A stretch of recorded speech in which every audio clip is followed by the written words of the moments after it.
जिमिना, मुझे तो यकीन नहीं आ रहा है कि मेरे भाई की शादी हो गई है और तुम मेरी भाभी हो। मुझे इस बात से कोई फर्क नहीं पड़ता कि मैं तुम्हारी शादी में शामिल नहीं हुई। मुझे तो बस इस बात की खुशी है कि तुम मेरी भाभी हो। जिमिना, शुगा भैया को फोन देना। हाँ, शुगा यहीं खड़े हैं, तुम बात कर लो। ओहो, या तो तुम मेरे भाई को बिल्ला बोलती थी, अब शुगा यहीं खड़े हुए हैं। ओ ताए, तुम भी ना बहुत नॉटी हो गई हो। ये लो बात करो। हेलो ताए, मेरी बहन कैसी हो? ओहो साले साहब, कभी हमारा भी पूछ लिया करो। शादी के बाद तो हस्बैंड का ही हाल बुरा होता है ना। और तुम्हारी बहन तो बिल्कुल ठीक है और तुम्हें अर्जेंट शादी मुबारक हो। खैर, अब तुम भी हस्बैंड बन चुके हो तो मेरी तकलीफ समझ सकते हो। जंकू की तुम्हें तो मैं बाद में देखूंगी। शुगा भैया, मुझसे बात करो। शुगा भैया, आपने जिमिनी से शादी करने का डिसीजन बहुत अच्छा लिया। अगर जिमिनी की किसी और से शादी हो जाती तो मैं आप पे बहुत गुस्सा कर रही थी और नाराज भी हो जाती। वैसे गुस्सा तो मुझे अभी भी है, वो भी आप दोनों पे। दोनों एक दूसरे से लव करते थे और मुझे किसी ने बताया नहीं। मैं आपकी इकलौती बहन और जिमिनी मेरी दोस्त, मुझे किसी ने बताना जरूरी ही नहीं समझा। इस बात का बदला तो मैं आपसे वहाँ आके लूंगी। और सबसे ज्यादा खुशी मुझे इस बात की कि हम सब एक घर में रहेंगे, एक साथ। हाँ ताई, ये तो आर्यन भैया का एहसान है कि उन्होंने अपने घर में रहने की हमें जगह दी। और मुझे भी इस बात की खुशी है कि हम दोनों बहन भाई एक साथ फिर से रहेंगे। ओके ताई, अब बाकी बातें मैं घर पे जाके करूँगा। ओके बाय भैया। जय हो, अब तुम घर जाओ और तुम्हें पता है ना क्या करना है। कुछ बोलने की जरूरत नहीं है दी, मैं जा रहा हूँ घर। जियो वो बड़ा हो गया है। हाँ, मुझे पता है कि जियो बड़ा हो गया है, पर घर में नामजी भी है, उसके साथ मत लग जाना। मैं जब घर में आऊँ तो काम मुझे परफेक्ट चाहिए। दी, आप अपने दिमाग को रिलैक्स दो और हम मामू भांजे का पीछा छोड़ दो। आपको आपका काम परफेक्ट ही मिलेगा।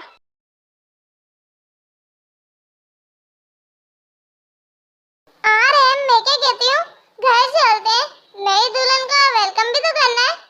और जिमिन, थोड़ी देर के लिए ये समझ लेना कि जैसे मैं ताई की बड़ी नंद हूँ, वैसे तुम्हारी ही हूँ। और ये समझ लेना कि वो तुम्हारा ससुराल है। ओके? जंकुकी, तुम्हें क्या लगता है तुम मुझसे बच के यहाँ सो जाओगे? वाइफ इज बिग प्रॉब्लम, यही कहना चाह रहे थे ना तुम शुगा भैया को? आज तुम मेरे हाथों से नहीं बचोगे। और क्या कह रहे थे? मैंने तुम्हारा बुरा हाल किया भाई, ये लो। अब तुम्हें पता चलेगा क्या होता है बुरा हाल होना। ये लो, ये लो, ये लो। देखो मेरी तेते, तुम खुद मेरे जाल में आके फंस गई हो। क्या जाल में आके फंस गए जंकुकी? हम बाहर घूमने जा रहे हैं।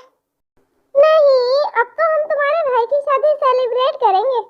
जंकुकी, ये सेलिब्रेट करने का तरीका नहीं है।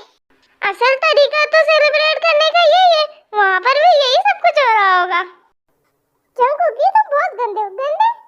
दुआ भी लगे ना मुझे, दवा भी लगे ना मुझे, जब से दिल को मेरे तू लगा है।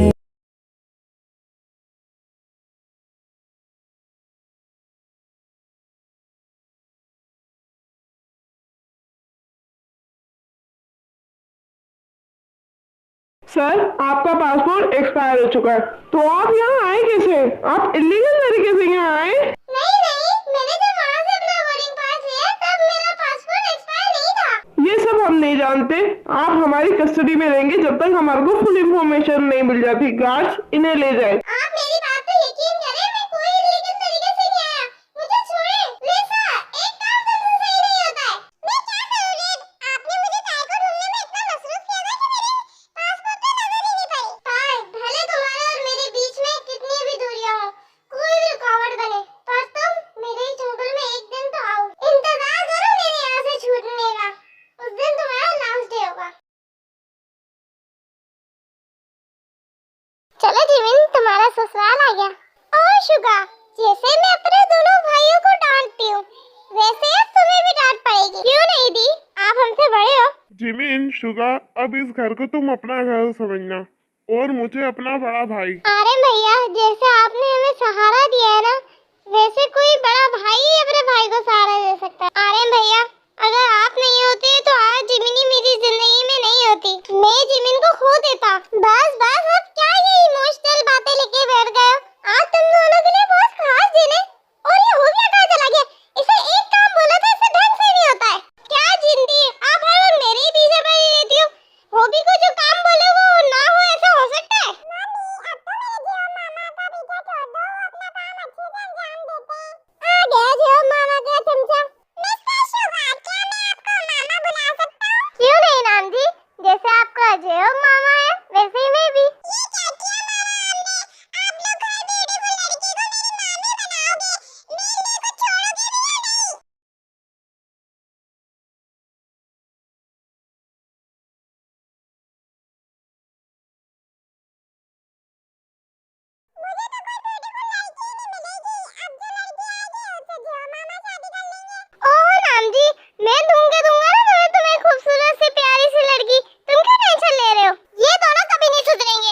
चाहत बातों की मेरी, चैन को भी मेरे तूने यूं तगा है।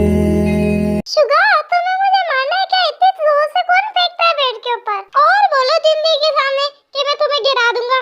लो, गिरा दिया। वो तो मैं ऐसे ही। तो अब तुम कुछ भी नहीं बोलोगी। मेरे बगैर शादी करने जा रही थी, सजा तो तुम्हें अब मिलेगी।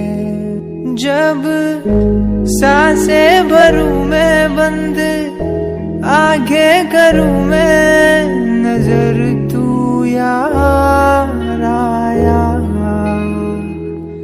जब सांसें भरूं मैं बंद, आगे करूं मैं नजर, तू यार आया। दिल को करार आया, तुझ पे प्यार आया।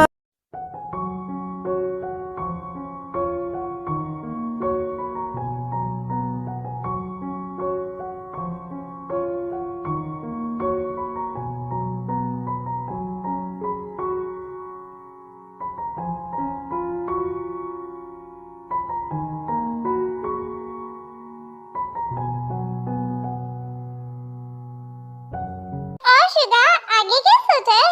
हनीमून के लिए कहाँ जाओगे? जिंदी, अभी तो कोई जाने का प्रोग्राम नहीं है, क्योंकि मैंने अभी जॉब स्टार्ट की है और फिर जिमिन के भी पेपर होने वाले हैं, तो हम बाद में ही सोचेंगे। जब तक जंकुक भैया और ताई भी आ जाएंगे। ताई मुझसे पहले ही नाराज है कि मैंने उसे बताया नहीं। अब हम ऐसे चले जाएंगे तो फिर वो और नाराज हो जाएगी। अच्छा चलो, जैसे तुम दोनों की मर्जी। मैं क्या कह रही थी, अब मुझे नामजी का एडमिशन करवा देना चाहिए। जेहोप के पेपर हो जाए, उसके बाद उसको भी आप अपने साथ कंपनी ले जाएगा, वरना वो नामजी का एडमिशन कभी होने नहीं देगा। जिंदी, नामजी की आप टेंशन मत ले, अब मैं आ गई हूँ ना। जब तक उसका एडमिशन नहीं होता, उसे मैं पढ़ा लूंगी घर में। जी मैम, तुमने तो मेरी सबसे बड़ी मुश्किल ही हल कर दी। घर में बैठ के पढ़ता ही नहीं है, और अगर मैं कोचिंग भेज दूं तो वहाँ पे कोचिंग वाली टीचर को पढ़ा कर आ जाता है। तो मैडम को फुर्सत मिल ही गई कॉलेज आने की। कौन इतना दिल लगा कर आता है? तुमने तो जिमिन की शादी भी मिस कर दी। वो अंकल हमें आने ही नहीं दे रहे थे। और तुम्हें एक बैड न्यूज़ सुनाऊं? मेरी शादी की बात चल रही है घर में। तुम जिंदी से कब बात करोगे? आयु, अभी अपने फाइनल पेपर हो जाए, उसके बाद मैं आनंद भैया के साथ कंपनी ज्वाइन कर लूंगा। फिर तेकुक भी आ जाएंगे, फिर मैं बात करता हूँ ना जिंदी से। जितनी जल्दी हो सके उतनी जल्दी बात कर लो तुम जिंदी से, क्योंकि मेरे पेरेंट्स भी पेपर तक रुके हुए। आयु, जेहोप की वाइफ तो तुम ही बनोगी, तुम टेंशन मत लो। जिमिना, क्या कर रही हो तुम? कुछ नहीं, बस पेपर्स की तैयारी कर रही थी, वो हो गई तो फिर हम घूमने चले। माना कि तुम अपने पेपर्स की वजह से और मैं अपने काम की वजह से हनीमून पे नहीं जा सकते, पर हम यहाँ तो घूम सकते हैं ना? क्यों नहीं बिल्लू, वैसे भी मैं बहुत बोर हो रही थी। ओके, फिर तुम रेडी रहो, मैं आ रहा हूँ।